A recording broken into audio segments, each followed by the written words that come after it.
think we should start with those years that Matthias Osterwold was just talking about, the time when Metal Machine Music was conceived and made, the making of Metal Machine Music. How did it come to that, and what made you decide to compose this record? I was in love with the feedback from guitars, and I was living in a loft where I had all the instruments and the amplifiers, and I had found a tuning that I liked, and I liked to put the guitar, lean it against the amplifier, and it would play itself. And then I decided to try another tuning and do it with another guitar, another amp, and have it play itself. And then I tried it where they both played themselves, and then the feedback made a loop, and the two loops would hit one another. They would make a third loop. The third loop would affect the first loop, and then it became a fifth loop. This one became a seventh loop, on and on. So I became interested in recording that because I really liked the guitar so much, and I wanted to do something that wasn't a song.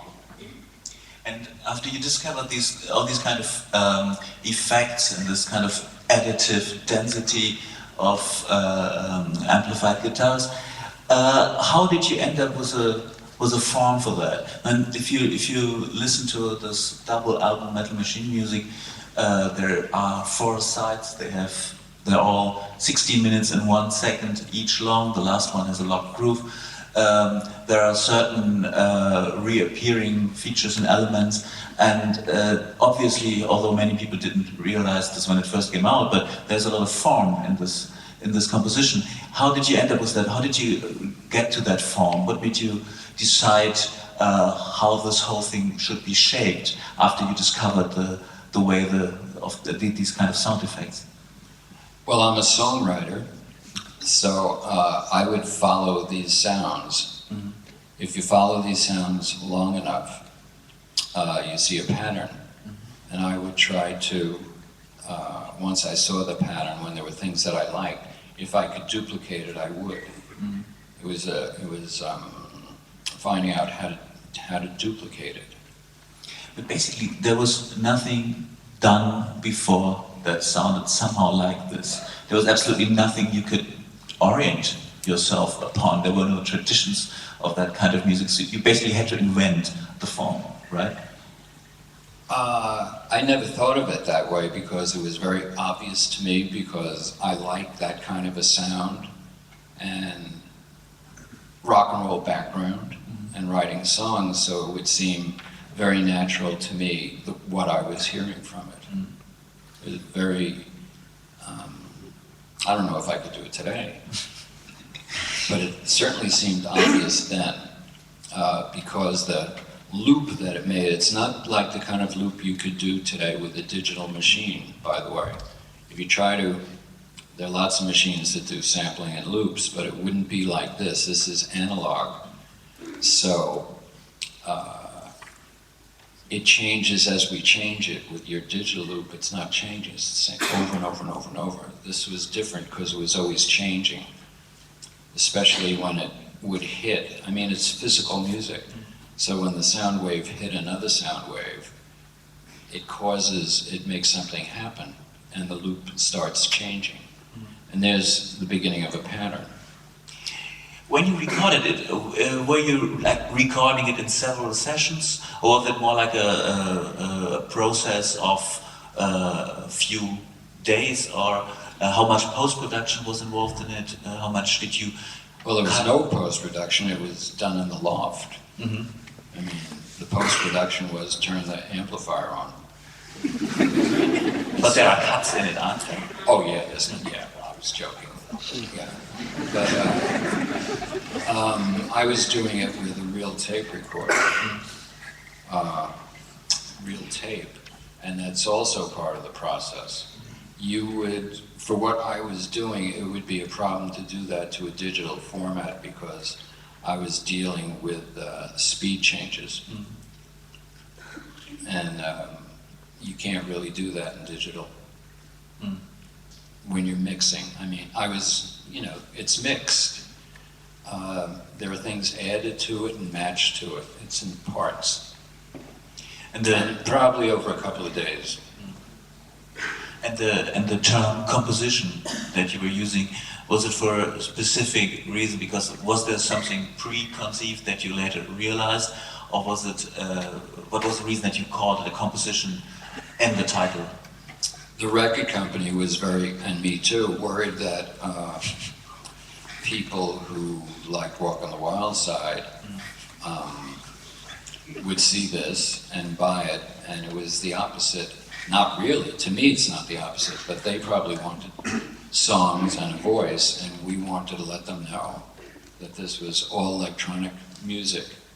Although really the electronic part, I mean it's just an electric guitar, so I guess that makes it electronic music, but that's not the way people thought about it in those days.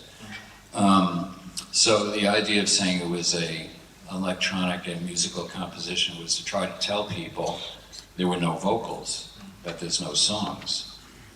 There are also This almost ended my career. The record came out, and I had brought it to the classical label. And there's all kinds of rumors about this record, that I made the record to get out of contract, that it was a joke, that I didn't really like it, that it was blah, blah, blah, blah, blah. I really loved it. That's why I'm here. I brought it to the classical label to put out. But then I made it have a rock and roll cover. And that was kind of the beginning of the end. And it came out for 3 weeks, and they took it off the market, and it had the largest number of returns from that most people ever have in a lifetime. And they said they would never, I could never make another record. Just for your own information, in recording contracts today, they have a clause called the Metal Machine Music Clause. That's euphemistically. And that means that the artist must turn in a record that sounds like the artist that the record company signed. Not come in with Metal Machine music. You did something that I found very, thought that was really a nice move. You explained a lot of the record in this liner notes. There are liner notes on that double album that not only try to explain what you are doing on that record, but you also have references in those liner notes to other albums, to other projects that you've done. So you try to embed this project in your previous work on the Metal Machine album. And there's one quote I especially like that we were saying. It's a rock-oriented album, rock orientation, melodically disguised. It is in drag, so that's something like a relationship to that side. And then they're also saying avoidance of any type of atonality, that you had avoided any kind of atonality on that record.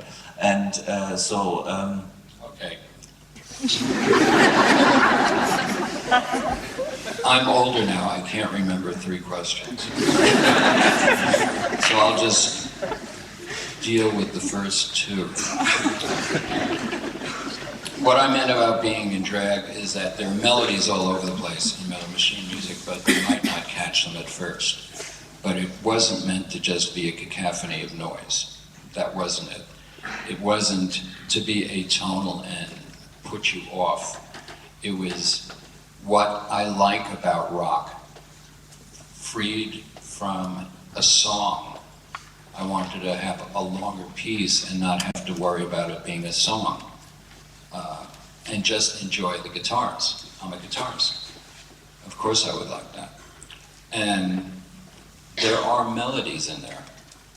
And I just meant that if you let yourself listen to it, you would hear these melodies flying around. And it wasn't just an assault on you, some real atonal attack. It was more complex than that. I mean, I think there are really 2 ways. Also, the liner notes. it's one of the reasons people don't take me seriously. It's like, I joke around a lot, and some of those liner notes caused a lot of problems. But they also were kind of really didactic. I mean, Well, I mean, they won people over, didn't they? I think there are two ways one can listen to it. In other words, at one point I had they said make a biography. So I made a biography, but I made it up.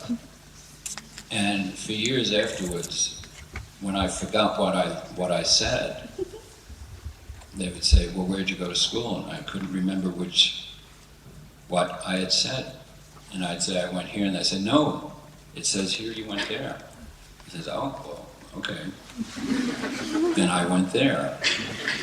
And the liner notes were just, especially the specifications, was just making fun of records that had lots of specifications.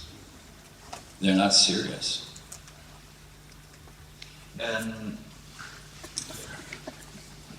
My memory of Metal Machine music goes back to the late 70s. I haven't heard it when it was brand new, but a little bit later. And that was that you were confronted with this kind of block of sound, that there was this one overwhelming, something like the sublime of rock, and really a rock in a literal sense, a block. And it was basically that this record was about being overwhelmed. And later, re-listening to it, especially listening to it in the advance of preparing for this talk and this show tonight, I was surprised how structured it is, how much structure there is inside, how many details, how many things that you remember that there's a certain thing happening at the end of side 2, and there's a certain thing going on at the beginning of minute 3 at side 3, so a different way of listening to it. And I was wondering, when you made it, when it first came out, was this kind of this aspect of it, that it was kind of an overwhelming,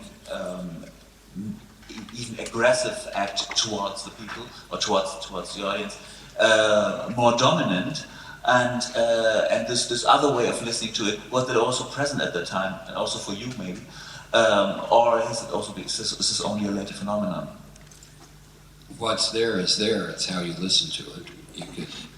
One of the things I like, and you can listen to it any way you want. Nobody's standing there with you. I like very physical music. By that I mean I like the sound to affect your body. So the most fun is to hear it over something really big. Just headphones won't affect you here or here. And I like to have the sound physically touch you. That was one of the ideas behind it. So we actually made, they had a thing, now you have 5.1 sound. Then they had a thing called quad. So we did a quad version where it was 2 speakers in front, 2 in front, 2 in back. But almost no one had quad. So I guess maybe 3 people heard it that way. That's probably true, yeah. But if you want to, it's there. I mean, when you say aggressive, you could say it's aggressive to record something. But to want the sound to physically touch the audience, I don't know if that's aggressive or a very sweet gesture.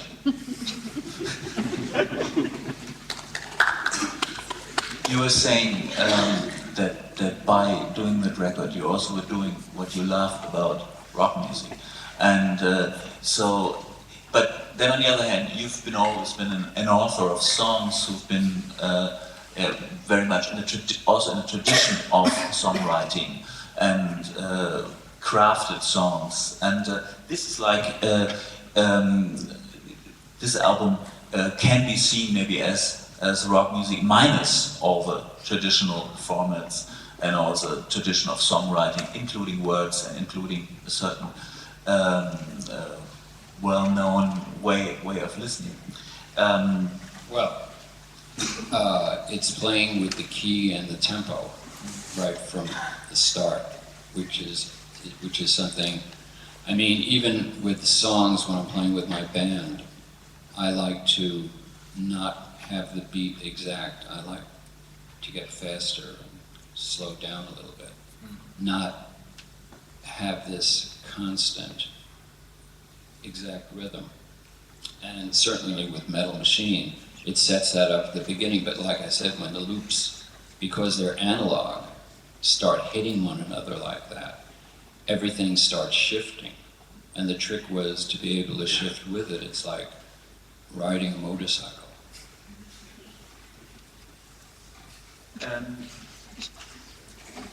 There's now a much more receptive audience for that kind of music, or for that kind of listening pleasure than there was maybe in those years. Well, there was no such thing as industrial rock then. I mean, there is now, but it comes from that. Well, I mean, there's a lot of interest in drones in general. I think in the history of dream music, things are getting re-released from the 60s. There's interest in the more aggressive formats of minimalism. All this kind of music is now getting much more attention, I think, than it used to get. So I was just thinking if it is the right time to also for you as a composer to continue with that, or to if there could be a second Metal Machine music, or some kind of something that is built upon that. I have a record I just finished that's about Edgar Allan Poe, and within that album is a 2 or 3 minute piece called Fire Music. Fire Music is the first extension of Metal Machine music that I was able to do in a digital format, trying to figure out how to, because I didn't want to just do the same thing over. This was different, and it became interesting again. When Metal Machine was taken off the market, the president of the company called me in and he said, you know, we can't let you make another record. Not after that. I said, well, okay. And they said, well, you could make another record, but you have to promise it will not be Son of Metal Machine. And that's the way it was. Then there were just bootlegs of it. Then a year or two ago, they suddenly came out with, and all the CD versions of it were terrible, terrible, terrible. They were not balanced. It was done so badly. So then I did one.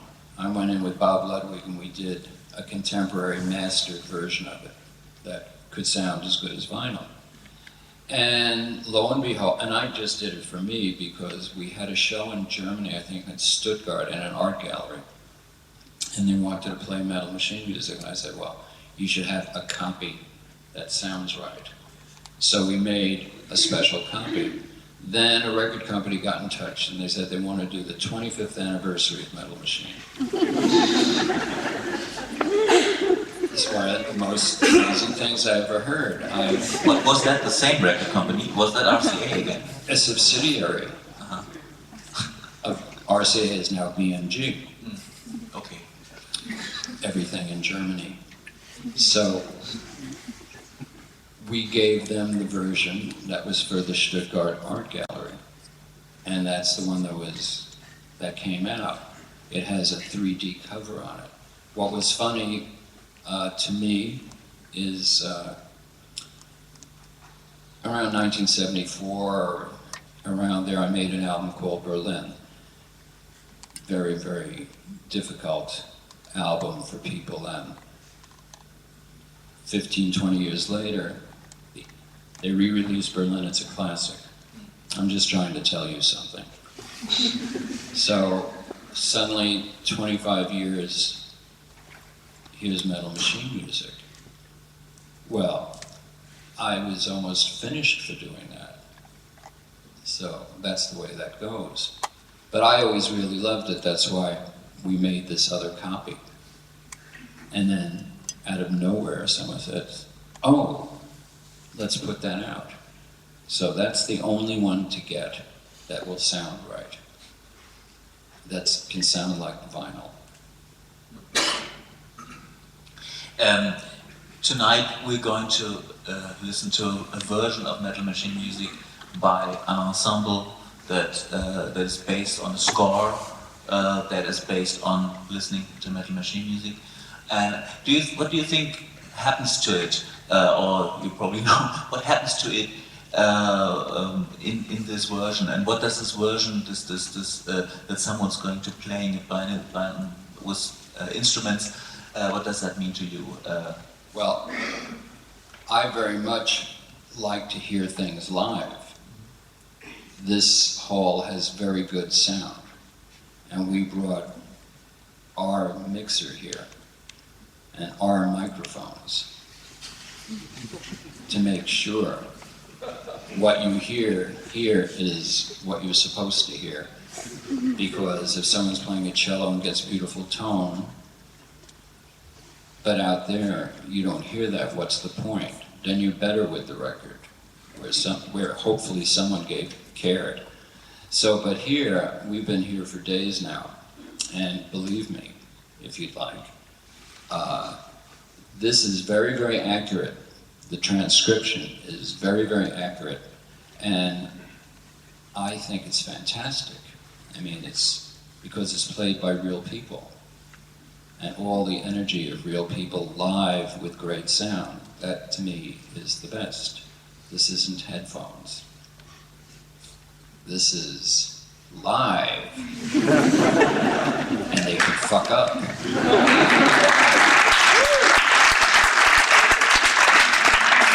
And let me tell you, they're all looking forward to doing this tonight. And me too. It really sounds great.